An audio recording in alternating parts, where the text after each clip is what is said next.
Por gentileza, vamos abrir nossas Bíblias no livro de Apocalipse, capítulo de número 19, versículo de número 20 e 21. Apocalipse, capítulo de número 19, versículo de número 20 e 21.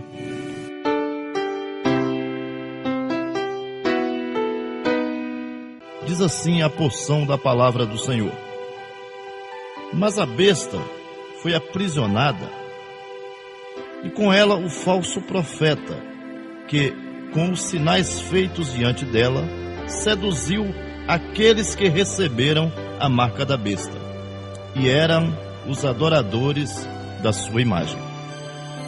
Os dois foram lançados vivos dentro do lago de fogo, que arde com enxofre. Os restantes foram mortos com a espada que saía da boca daquele que estava montado no cavalo, e todas as aves se fartaram das suas carnes. Bom, meus amados ouvintes, hoje nós vamos falar de um assunto extremamente importante, um assunto que tem trazido muita curiosidade às pessoas, um assunto que tem sido muito discutido entre as denominações religiosas no Brasil e no mundo. Vamos falar hoje sobre o falso profeta e a plataforma para a vinda do anticristo. O falso profeta, também chamado a segunda besta ou ainda a outra besta, é um líder religioso que é associado à primeira besta, o líder político do período da tribulação. Mas, meus amados ouvintes, como nos precaver contra os falsos guias? O Novo Testamento apresenta os falsos guias como anticristo. João diz que surgiria muitos falsos profetas, e o pior é que esses falsos profetas sairiam de dentre nós, ou seja, do meio cristão. A igreja, os pastores, ministros, obreiros e professores de cultos de doutrina, escola bíblica dominical, precisam instruir bem o povo de Deus, orientar bem no estudo da palavra, dando-lhe conhecimentos bíblicos suficientes. Temos que ficar de olho aberto para as heresias que diariamente bate contra a nossa vida e tem tragado a muitos. É hora de levantarmos os nossos verdadeiros profetas para conscientizarem nosso povo a respeito do que acontece em nosso país.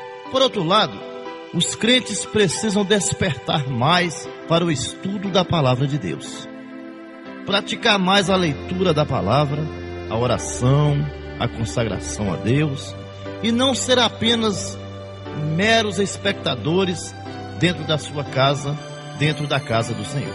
Precisamos ser mais ativos e participarmos mais das atividades. Temos que ser sal da terra e luz do mundo. Temos que influenciar a sociedade com o nosso testemunho. Meu amado irmão, a palavra de Deus diz que Eliseu, quando ele ia passando em frente à casa daquela mulher, a mulher olhava para aquele homem e admirava o seu perfil, a sua fisionomia, a sua forma de andar, a sua forma de agir, porque Eliseu não era qualquer um. Eliseu era um homem de Deus. Para darmos testemunhos, temos que ser como Eliseu.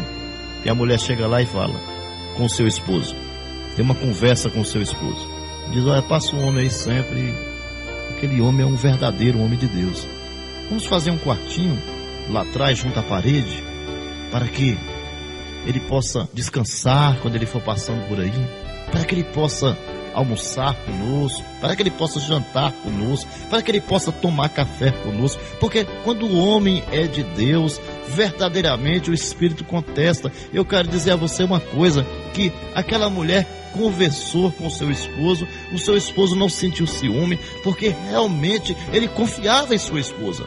É necessário darmos testemunhos para que o Senhor possa trabalhar em nossas vidas. Mas vamos continuar. Paz e prosperidade falsa. Quando andarem dizendo paz e segurança, eis que lhes sobrevirá repentina destruição, como vem a dor de parto a que está para dar à luz, e de nenhum modo escaparão. 1 Tessalonicenses, capítulo de número 5, versículo de número 3. Vi então, e eis um cavalo branco, e o seu cavaleiro, com um arco, e foi-lhe dado uma coroa, e ele saiu vencendo para vencer. Apocalipse, capítulo de número 6, versículo de número 2. Mas, meus amados irmãos, eu gostaria de fazer uma pergunta. Qual tipo de paz o povo de Deus tem gozado na terra, nesta época em que estamos vivendo? As passagens bíblicas e outras semelhantes falam de paz e prosperidade na terra, e fala que a terra experimentará no princípio do governo centralizado da besta, que se encontra lá em Daniel, capítulo de número 11, versículo 36, diz que o seu governo será próspero. Meu amado irmão, todos nós sabemos, você que lê Bíblia, você que tem buscado o Senhor, você que tem buscado aprender mais de Deus, você que tem se aprofundado mais na palavra de Deus, você sabe muito bem que nós vamos ter aí a grande tribulação. Nós já estamos vivendo em grandes tribulações em nossas vidas. Nós estamos vivendo em tribulações. Só que nós vamos ter a grande tribulação. E com certeza, todos nós sabemos que a grande tribulação, conforme a Bíblia nos diz, ela terá 7 anos. 3 anos e meio de falsa paz. E logo depois mais 3 anos e meio, onde o povo vê realmente que o anticristo não é aquilo que ele dizia ser. Mas veja só, a Bíblia diz que o governo dele será próspero. Isso nos primeiros 3 anos e meio. Dá a impressão que ele veio realmente para resolver os problemas da humanidade. Dá a impressão que ele veio para trazer paz. Dá a impressão que ele vai acabar com as guerras, que ele vai acabar com o tráfico. Dá a impressão que ele vai realmente resolver, solucionar os problemas da humanidade. Ele convencerá o mundo de que acaba de raiar a era da paz e do progresso com que a humanidade sonhava. A política, a religião, a economia, a ciência serão suas metas principais. A ciência atingirá um ponto nunca alcançado. Todo esse progresso será falso, porque será superficial e durará pouco. Logo depois a besta revelará seu verdadeiro caráter maligno. Ao mesmo tempo em que os seus juízos desencadeados do céu, sob os selos e as trombetas e as taças, registrados no capítulo de número 6 a 18 de Apocalipse, porão tudo a descoberto, mostrando que as multidões foram completamente iludidas. Veja só que coisa interessante, né? Está para acontecer. Nós temos que nos preparar, porque nós não sabemos nem o dia nem a hora. Nós sabemos que o Senhor diz que é como um relâmpago que sai do ocidente e vai para o oriente. Então será rápido. É como o ladrão. Se esperássemos o ladrão, nunca seríamos roubados. A vida do Senhor será dessa forma.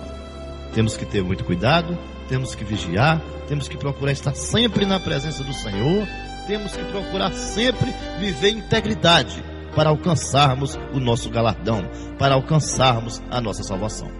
Continuando, outro assunto muito interessante, que diz, o cavaleiro e o seu cavalo. Apocalipse capítulo de número 6, versículo 12, e Apocalipse 19, 11 fala sobre isso. São 2 cavalos brancos, sendo que um é o anticristo montado e o outro é Jesus Cristo.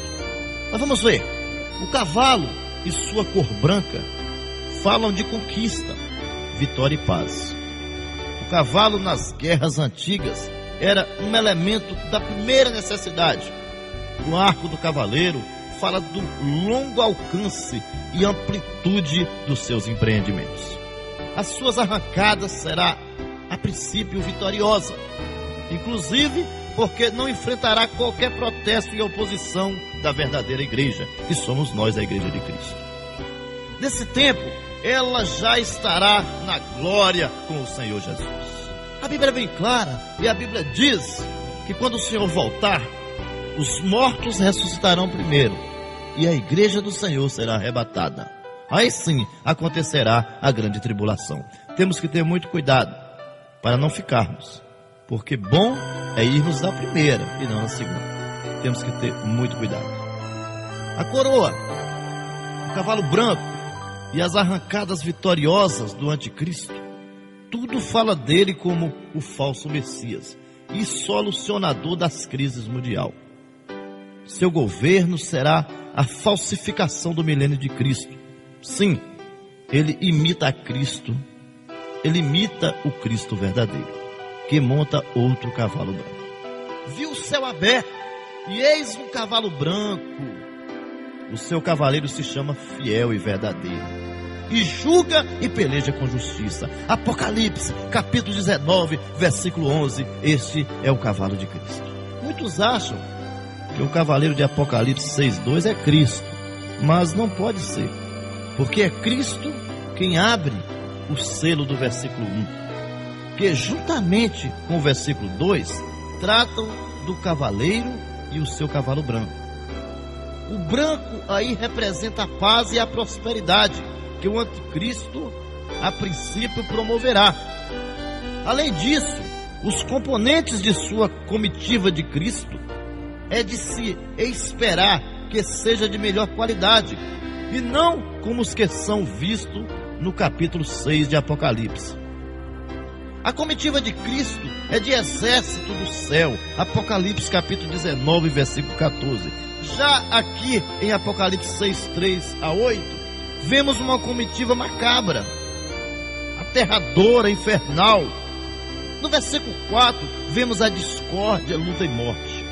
Logo, o cavaleiro e seu cavalo branco, em Apocalipse 6:2, falam da falsa paz e da prosperidade mundial que o anticristo forjará e apresentará ao mundo, ao emergir no cenário internacional. 1 Tessalonicenses, capítulo 5:3. O surgimento do anticristo, o ditador mundial. Em 1968, foi fundado em Roma o chamado Clube de Roma, sendo seus membros então personalidades de gabarito reconhecidamente mundial, na política, na economia, na ciência e na educação. O objetivo fundamental do clube é estudar o futuro da raça humana, considerando o seu passado e o seu presente, para planejar o seu futuro. Uma das conclusões a que chegou o clube há poucos anos é que a humanidade necessita urgentemente de um governo único e centralizado para resolver seus problemas e suprir suas necessidades. De acordo com o escritor A Nova Era, ela tem como propósito preparar o mundo para ser governado por uma só pessoa. Todos nós sabemos que realmente o anticristo quer é tomar o lugar de Cristo, porque anticristo significa isso: opor-se à obra de Deus e tomar o lugar, substituir, entrar no lugar de Cristo. Esse é o pensamento dele. Só que é claro que isso não vai acontecer. Ele vai tentar, mas ele não vai conseguir. Esse único homem será venerado por muitos como Messias, pela sua inteligência e liderança, mas na verdade trata-se do anticristo, que a Bíblia fala. Esse homem ele virá, será um homem rico, um homem próspero, será um homem inteligente, será um homem com características, todas elas completas, sem nenhum defeito. Mas o Satanás está por trás de tudo isso. O Satanás emprestará a sua inteligência para ele. Ele agirá mediante o pensamento de Satanás. Introduzindo o número 666, a ajuda de espíritos cósmicos na inauguração da nova era, clamando o Messias da nova era como mestre do mundo, a conclamação da paz mundial. amor e união. Tem que ter muito cuidado. Existem muitas denominações por aí, muitas seitas e heresias por aí, que hoje elas pregam o que querem. Tem vários tipos de movimentos diferentes para atrair adeptos. Mas foi o líder da igreja que fez. Nós somos apenas membros da igreja, então nós não temos culpa. Não, muito cuidado com isso. Vamos lá para o céu. Vamos subir lá para o céu. Quando Lúcifer se rebeliou contra Deus, a Bíblia diz que ele foi expulso porque tentou destronar Deus, tentou tomar o lugar de Deus. E ele foi jogado do céu, mas com ele veio todos os seus seguidores e adeptos. A Bíblia diz que veio uma terça parte dos anjos junto com ele. Ou seja, se você está numa denominação errada, se o teu líder age de forma errada, se você está na realidade dentro de uma seita, você sabe disso, tem consciência disso e continua lá com ele, continua no mesmo lugar, não toma atitude, não sai, não procura o lugar correto, o lugar certo, então você também está sendo conivente. Tem que ter muito cuidado para você não perder a sua salvação. A Bíblia diz que a salvação vem pelo ouvir, e ouvir a palavra de Deus. E não é a palavra de Deus deturpada, não é a palavra de Deus mudada, é a palavra de Deus genuína, a palavra de Deus verdadeira, interpretada de forma correta, de acordo com o Espírito Santo de Deus. Mas vamos continuar. Todos nós sabemos que existirá a marca da besta, e que o número será 666, marca registrada da grande tribulação. E todos nós sabemos que o anticristo, ele irá colocar essa marca naqueles que aceitarem. Não será forçada, você terá a opção de aceitar a marca ou não. Como essa marca? A Bíblia diz que essa marca pode ser ou na mão ou na testa, ou seja, ela será visível, ela será uma marca visível. Portanto, de repente pode ser uma tatuagem. Sem essa marca você não vai poder comprar e nem vai poder vender. As coisas estarão se apertando muito para o povo de Deus. Aqueles que forem realmente fiéis ao Senhor permanecerá com Ele. Mas por que eu estou falando em vender e em comprar, se a igreja de Cristo vai estar na glória, na grande tribulação? Bom, meus amados irmãos, tem muita gente que está dentro da igreja, faz parte da igreja do Senhor, faz parte do corpo de Cristo, está embutida no corpo de Cristo, melhor dizendo, faz parte do grupo de louvor, faz parte do grupo de senhoras, faz parte do grupo de varões, faz parte do grupo de jovens, faz parte do grupo de adolescentes, mas na realidade está longe de Deus. Está longe de Deus. É crente só dentro da igreja. Saiu da igreja, da porta da igreja para fora, já não é mais crente. Nós temos que mudar essa forma de ser. Ou melhor, sermos verdadeiros adoradores em espírito e em verdade. A Bíblia diz que Cristo procura verdadeiros adoradores. Se Ele procura é porque o negócio é difícil de encontrar. Porque se não fosse difícil de encontrar, Ele não estava procurando. Então, Cristo, Ele procura os verdadeiros adoradores, que o adore em espírito e em verdade. Então veja só, Jesus vai voltar, os mortos ressuscitarão primeiro, a igreja do Senhor será arrebatada. Essas pessoas aí que faziam parte do grupo de varões, do grupo de senhora, do grupo de adolescente, do grupo de jovem, que estava embutida no corpo de Cristo, mas que não fazia parte, por alguma falha, por algum pecado, por algum deslize, não subiu e ficou. Essas pessoas que vai ficar na grande tribulação, elas conhecem a palavra de Deus. E quando o anticristo, quando o falso profeta, juntamente com o anticristo, vier à procura dele, para colocar o sinal, para colocar a marca da besta sobre ele, ele não vai aceitar. Ele não vai aceitar porque ele conhece a palavra, e a palavra de Deus vai falar mais forte no seu coração. E aí o que vai acontecer? Ele não vai aceitar. Então ele será morto. A Bíblia diz que ele será decapitado, que ele entrará no céu pelo sangue, ou seja, não aceita o sinal ou a marca da besta, morre, é decapitado, e através do seu sangue ele entra no céu. A Bíblia fala sobre uma grande multidão de branco. Quem é essa grande multidão de branco?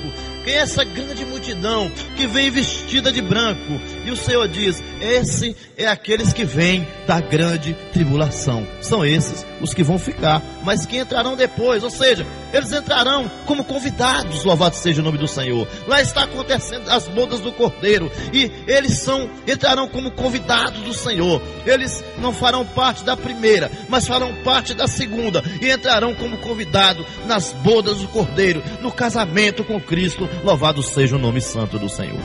Deus, Ele é fiel, meu irmão, e Ele te ama.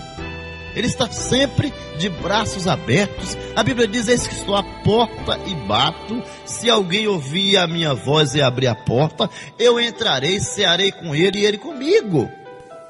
E o Senhor está falando muito claramente no espiritual aí. Ele está dizendo: olha, estou a abrir a porta do teu coração. Eu entro, ceio contigo e tu ceia comigo. Louvado seja o nome santo do Senhor. Então, sempre há uma esperança. O Senhor sempre nos dá uma segunda, uma terceira, uma quarta, muita chance que Ele nos dá. Nós nascemos e de repente vivemos aí 50 anos e esquecemos que o Senhor existia, esquecemos que o Senhor nos deu visão, esquecemos que o Senhor nos deu fôlego de vida, esquecemos que o Senhor abriu portas de emprego para nós, esquecemos que o Senhor fez a provisão do café da manhã, do almoço, do jantar, do lanche, do calçar e do vestir. O Senhor sempre nos dá uma segunda chance, para que possamos nos arrepender.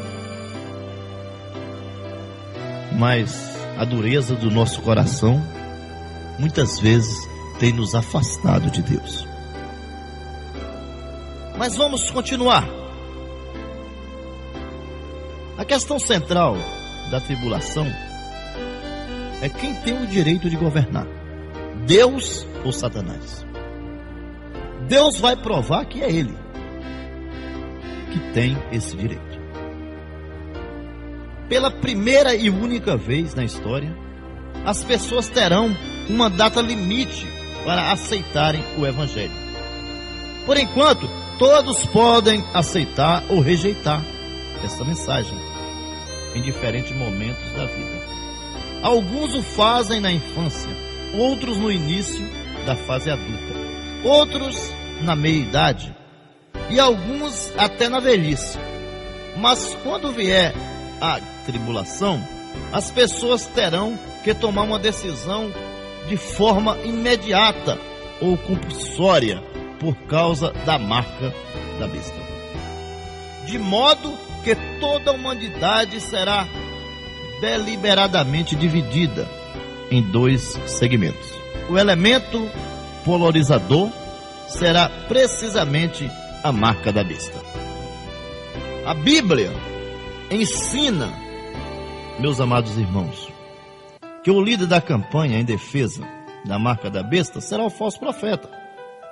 Vamos dar aqui um exemplo. Quando alguém vai se candidatar a deputado, a senador ou a presidente da república, ele contrata uma equipe para cuidar da sua campanha. Uns fazem panfleto, outros distribuem, outros fazem propaganda de televisão, outros colocam na internet, e cada um faz uma coisa em equipe, em conjunto, e a pessoa vai para o palanque para discursar, mas já tem alguém que vai preparar o seu discurso. Então cada um faz uma coisa. O falso profeta, ele é como se fosse um preparador para a plataforma do anticristo. Ele é como se fosse um precursor, um anunciador, um preparador. Ele vem antes para preparar as pessoas para a chegada do anticristo.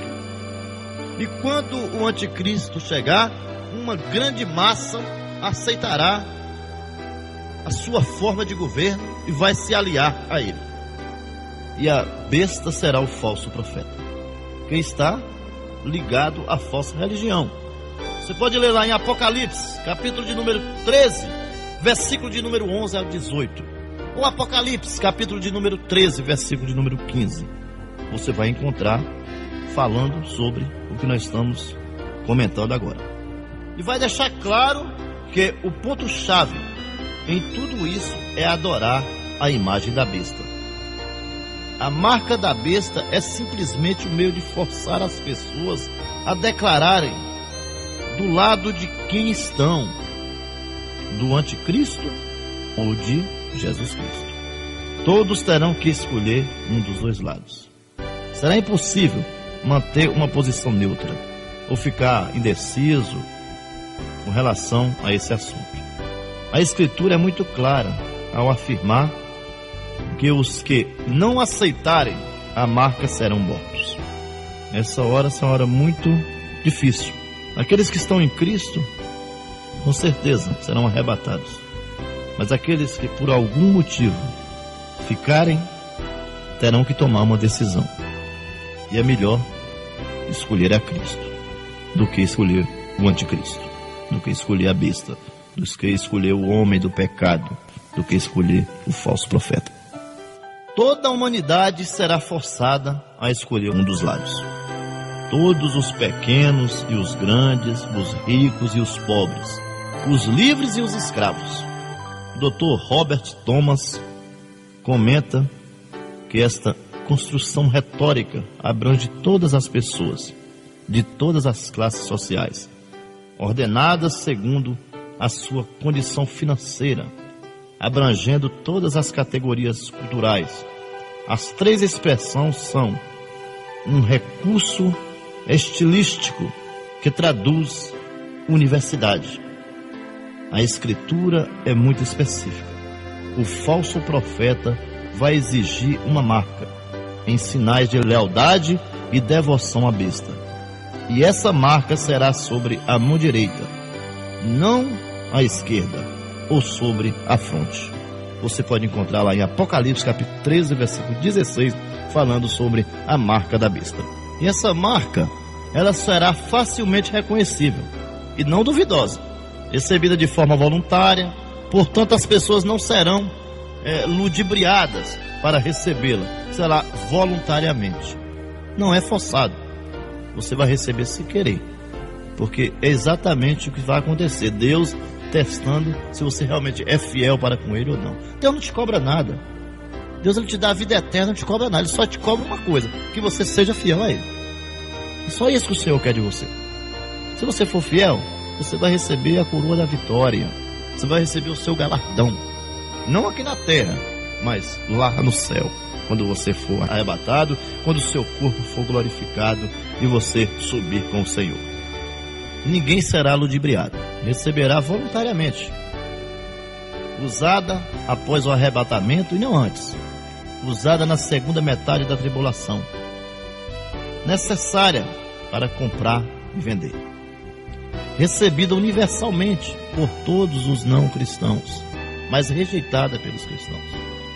Uma demonstração de adoração e lealdade ao anticristo, promovida pelo falso profeta. Uma opção que selará o destino de todos os que a receberam, levando-as ao castigo eterno no lago de fogo. Não terá mais jeito. Recebeu a marca da besta, não tem mais arrependimento, não tem mais jeito de tirar, não tem mais jeito. Não pode receber. Se recebeu, aí não tem mais volta. É uma viagem sem volta. Perdeu a sua salvação. O falso profeta, a besta que subirá da terra, será um grande líder religioso, será o último precursor do anticristo, será o assistente direto do anticristo, será imitador dos profetas do Senhor, será um homem com pele de cordeiro e coração de dragão, será um profeta satânico, induzirá os homens para que adore o anticristo, será vencido por Cristo, o campeão dos campeões, e jogado no lago de fogo, juntamente com o anticristo. Apocalipse capítulo 19, versículo 20. O falso profeta, ele será o principal associado do anticristo durante o período da grande tribulação, e é identificado pelo apóstolo João na sua visão apocalíptica nas seguintes palavras: vi ainda outra besta emergir da terra, possuía 2 chifres, parecendo cordeiro, mas falava como dragão. Apocalipse capítulo 13, versículo de número 11. Os 2 chifres falam do seu poder político, representativo, aliado ao seu poder religioso, mas também fala de testemunho, por ser o número 2. Representativo disso, ele dará seu testemunho, mas este será falso. Parecerá cordeiro, manso e inofensivo, brando e santo, mas o seu interior será um dragão destruidor. Ele será o auxiliar direto do anticristo. O seu ministério de cultos, um insuperável ministro religioso, mas enganador. Ele promoverá o incomparável movimento religioso mundial, unindo todos os credos, seitas, filosofias, igrejas modernistas e ecumênicas, formando uma super igreja mundial. Ele fará muitos milagres, falsos e evidentemente também opera grandes sinais, de maneira que até fogo do céu faz descer a terra diante dos homens. Apocalipse 13:13. Mas esse milagre são pela eficácia de Satanás, são poder, sinais e prodígio de mentira. 2 Tessalonicenses, capítulo 2, versículo 9. Sentada sobre muitas águas. A interpretação dessas palavras é dada no versículo 15, onde se lê que as águas são povos, multidões, nações e línguas. Sua influência atinge o mundo inteiro, e essa exerce autoridade sobre muitos povos espalhados por toda parte. Prostituição, espiritualmente falando, cometer prostituição equivale a adorar ídolos. Simbolicamente, é uma liga, união ou acordo com o sistema idólatra ou sistema religioso falso. A prostituição de valores espirituais em troca do ganho material, os governos de qualquer natureza são chamados de reis. Essa igreja exerce autoridade sobre os reis e como recompensa recebe certas vantagens materiais. Isso é sério, né? E quando o anticristo vir, a Bíblia diz que ele será um homem muito próspero, muito rico, uma fortuna incalculável, e muitas denominações aceitarão se unir a ele, porque ele vai oferecer uma grande quantidade de dinheiro, porque ele quer se aliar às classes mais representativas do mundo, para que ele realmente tenha prestígio sobre toda a face da terra. Será um homem mão de ferro. Temos que ter muito cuidado. Temos que ter cuidado porque é necessário vigiarmos, é necessário estarmos de olhos abertos, porque nós não sabemos nem o dia nem a hora, mas pode ser a qualquer momento, segundo a Bíblia. Mas vamos continuar. Qual a pior fase da grande tribulação? A primeira menção bíblica da grande tribulação está em Deuteronômio 4:30. Quando estiveres em angústia e todas essas coisas te sobrevirem nos últimos dias, e te voltares para o Senhor teu Deus, e lhes atenderem a voz. Outras passagens que podem ser lidas agora são Deuteronômio 31:4, Isaías 13:9, 13, 34:8, Ezequiel 20:33, 37, Jeremias 37:8, Deuteronômio 12:1, e assim sucessivamente, etc, etc.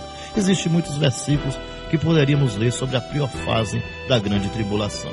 Como já dissemos, a pior fase da grande tribulação será quando o anticristo romper sua aliança feita aos judeus e começar a persegui-los. Tal fato ocorrerá quando ele exigir adoração e os judeus recusarem oferecê-la. Os santos perseguidos pela besta, referidos em Daniel 7:21-25 e Apocalipse 13:7, são em primeiro plano os judeus, mas também os gentios crentes, os quais serão martirizados.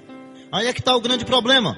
A primeira fase, os 3 anos e meio, vai ser uma bênção. Ele vai oferecer terras de graça, casas, carros, empregos. Vai ser uma bênção. Aparentemente resolveu o problema do mundo. Mas depois de 3 anos e meio ele pede adoração e ele se coloca no lugar do próprio Deus. E aí as pessoas desconfiam que realmente ele não é o que dizia. E aí o que acontece? Acontece um rompimento dos judeus, dos gentios, crentes, não aceitando adorá-lo. E aí será a pior fase da grande tribulação. Apesar da grande tribulação visar em primeiro lugar os judeus, o mundo todo sofrerá os seus efeitos. Lá em Jeremias 25:29, Apocalipse 13:7, fala sobre isso, que Deus entrará em juízo com o seu antigo povo, para expurgá-lo e levá-lo ao arrependimento e conversão. A grande tribulação será o 7º castigo para Israel. Vamos ver que castigos são esses? O primeiro, cativeiro assírio. O segundo, cativeiro babilônico. O terceiro, opressão sob Antíoco Epifânio. O quarto, destruição de Jerusalém e de todo o templo. O quinto, opressão sobre Adriano. O sexto, holocausto sob o nazismo. E o sétimo, a grande tribulação. Tudo isso vem acontecendo e o último será a grande tribulação. Será o pior de todos.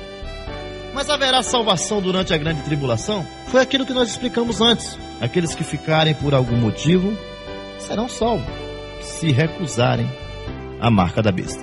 Vamos ver isso aqui que é interessante. Muitos perguntam, haverá salvação durante a grande tribulação? Sim, haverá. É fácil provar biblicamente.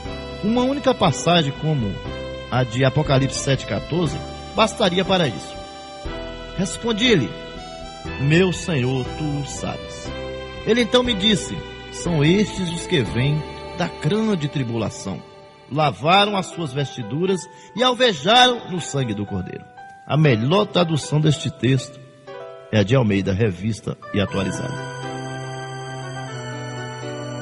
Está de fato no tempo presente. Outras passagens que evidenciam a salvação durante a tribulação se encontram em Apocalipse, capítulo 6, 9, 11, 12, 17, 7, 9, 11, 15, 2, 24 e assim sucessivamente. Existe ainda alguns outros versículos. E acontecerá que todo aquele que invocar o nome do Senhor será salvo. Porque o monte Sião e em Jerusalém estarão os que forem salvos, assim como o Senhor prometeu. E entre os sobreviventes, aqueles que o Senhor chamar. Mas como haverá salvação nessa época? De que forma? Vamos trocar isso em miúdos para entendermos melhor. Muitos objetam que aqui dizendo como podem haver salvação nessa época, quando a dispensação da graça terá findado e o Espírito Santo terá arrebatado a igreja. Isso é uma pergunta. Perguntar assim é ignorar o plano de Deus através da Bíblia para com o homem que ele criou. A esta pergunta respondemos com outra pergunta: como o povo se salvava antes da dispensação da graça? E como operava o Espírito Santo nessa época? O povo salvava-se pela fé no Redentor prometido que havia de vir. Isto era também salvação pela graça. Atos capítulo 15, versículo 11, Efésios 1, 4, 1 Pedro 1, 19 e 20 e Apocalipse 13, 8. Eles também tinham o Evangelho. Gálatas capítulo 3, 8 e Hebreus capítulo 4, versículo 3. Então veja só, Jesus não tinha vindo ainda, mas aqueles que creram, aqueles que esperaram pela vinda do Messias, aqueles que tinham realmente fé que um dia o Messias prometido, que Isaías tanto falou, Isaías, o profeta evangélico, Isaías, o profeta que mais falou da vinda do Senhor Jesus Cristo, aqueles que acreditavam que ele vinha, que o Messias prometido vinha, esses se salvaram pela fé. São esses que ressuscitarão primeiro. Os que acreditaram, os que confiaram que o Senhor viria.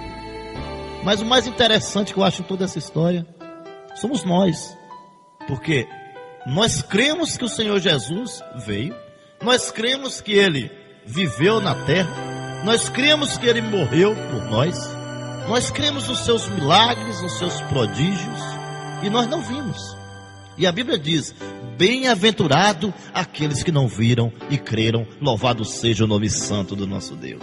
Esse é o maior orgulho que eu tenho, é porque eu não vi, mas eu creio.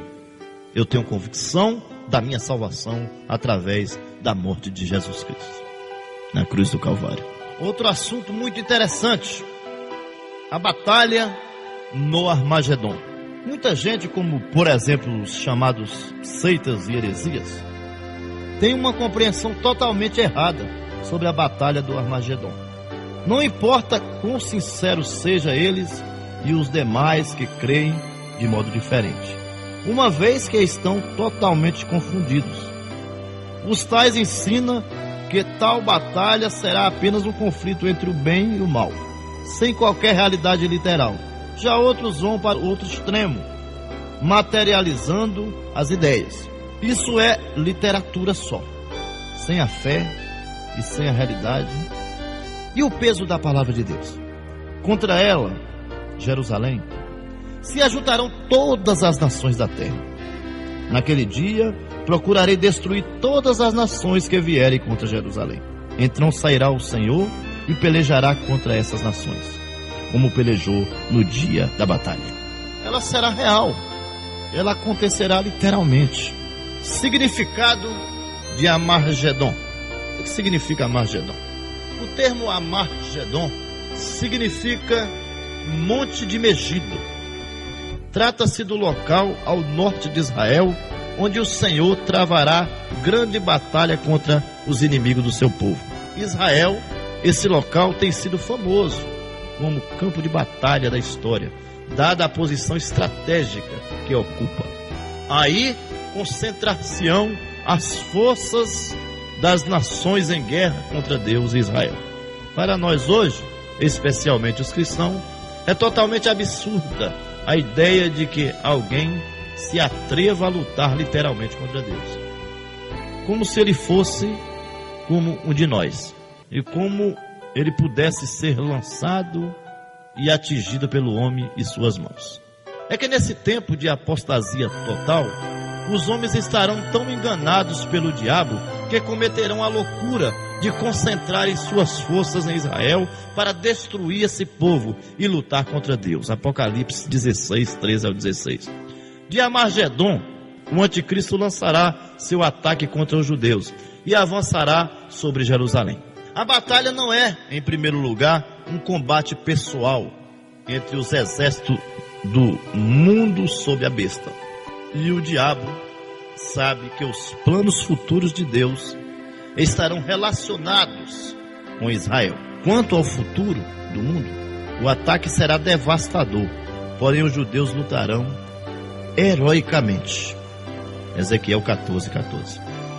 Bom, meus amados irmãos, para entrarmos no clímax, na conclusão do nosso estudo, eu gostaria de, em primeiro lugar, falar sobre as características e obras do anticristo. Ele será um gênio em oratória, Daniel 11:36. Ele será um gênio político, Apocalipse 17, 11, 12. Ele será um gênio no comércio, Apocalipse 13. Ele será um gênio intelectual, Daniel capítulo 8, versículo 23. Ele será um gênio militar, Apocalipse capítulo 6, versículo 2. Ele será também um grande líder religioso, Apocalipse 13, 8. Será o maior trapaceiro de todos os tempos, Daniel 8, 25. Fará uma reforma agrária, Daniel 11, 39. Terá o número 666, Apocalipse 13, 18. Terá uma estátua, Apocalipse 13, 14 e 15. O número da besta será usado como crachá, Apocalipse 13, 16. Só compra e vende quem tem esse número. Apocalipse, capítulo de número 13, versículo 17. Quais serão as atividades pessoais do anticristo? Entregar-se-á a Satanás como Judas. Opor-se-á sistematicamente a Deus. Promoverá a expansão da impiedade e da apostasia no mundo. Cuidará de receber a adoração devida a Deus. Atuará como um ditador mundial, tirânico e cruel. Reinará por 42 meses. Controlará a área econômica. Controlará a religião. Controlará o futuro império romano restaurado. Controlará a mente dos homens e todos o admirarão. Controlará cada indivíduo através da sua marca. Controlará os exércitos, levando-as ao Amargedon. Mas durante o seu reinado, quais serão as suas manifestações? Em primeiro lugar, ele aparecerá no período em que a terra estará em grande caos, ou seja, as pessoas estarão passando fome, passando necessidade, as pessoas realmente vão se render a ele, vão ser forçados a aceitar, porque estará passando por uma grande crise, estará um grande caos. O nosso mundo estará um grande caos. Através da sua inteligência, induzirá e controlará o mundo. Será um homem traiçoeiro e cruel, boca de leão. A sua voz fará tremer as nações. O anticristo possuirá uma ferida mortal, e o próprio Satanás vai curar essa ferida. Você encontra isso lá em Apocalipse capítulo 13, versículo 3. Fará grandes sinais que enganarão a muitos. Será permitido o anticristo fazer guerras contra os santos. Ser-lhe-á dado poder sobre toda a tribo, língua e nação. Será um inimigo declarado de Deus. Controlará as massas humanas. Comandará a batalha do Armagedon. Será vencido pelo Cristo e lançado no lago de fogo. Que Deus os abençoe.